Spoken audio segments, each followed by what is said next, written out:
Il piccolo comune di Limina, in collaborazione con la locale Proloco, ha organizzato la manifestazione Limina tra gusto e tradizioni, festa del vino, della mostarda e dei prodotti tipici.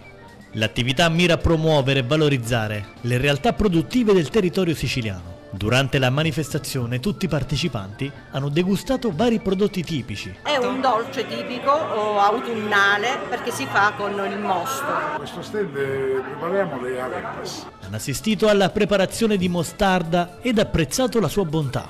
L'evento, svoltosi nella piazza Marconi e nella via Garibaldi, è stato allietato con musiche e balli folk. L'iniziativa è cofinanziata dall'assessorato alle attività produttive e rientra nella programmazione Sicilia che piace 2024. Un'occasione per gustare i tanti prodotti tipici locali e scoprire il suggestivo borgo messinese che si trova su un'altura dei Monti Peloritani che domina la Valle d'Agro. È un impasto di farina di mais precotto che poi va farcito o con la carne meggiata, cioè una carne sfilacciata e insaporita con tanti aromi, oppure con i classici salumi, mortadella, prosciutto, formaggio. L'impasto viene fatto fritto, lo può vedere ed è una cosa veramente che ha riscosso un bel successo.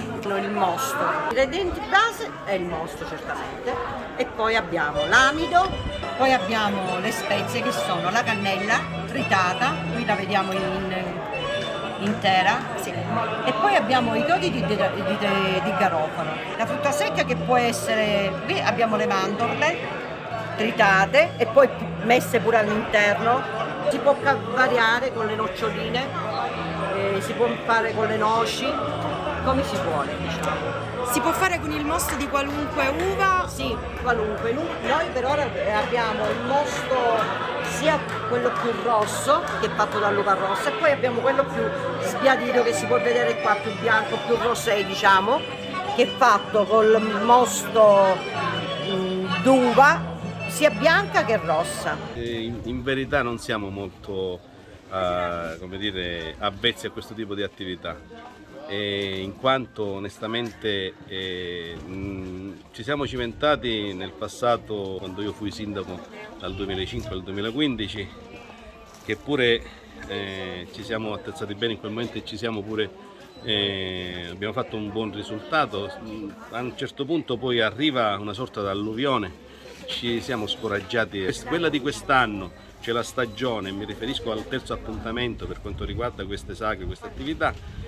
Non è altro che un timido approccio a quello che può essere, potrà essere eventualmente un momento, diciamo, di conoscenza, di farsi conoscere fuori, in modo tale che si possa innescare una qualche opportunità di sviluppo anche per noi.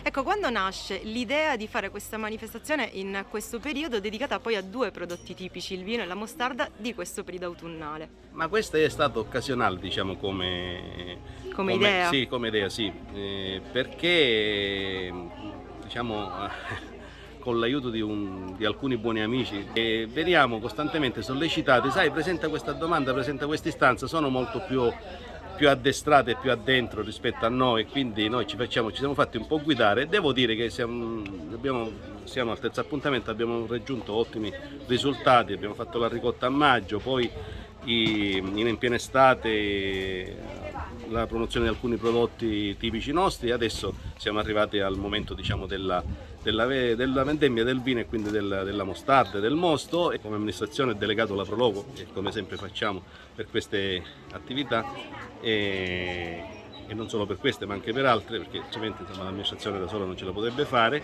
Devo dire che collaborano bene e ringrazio i componenti della Proloco, il presidente, per l'aiuto che ci danno.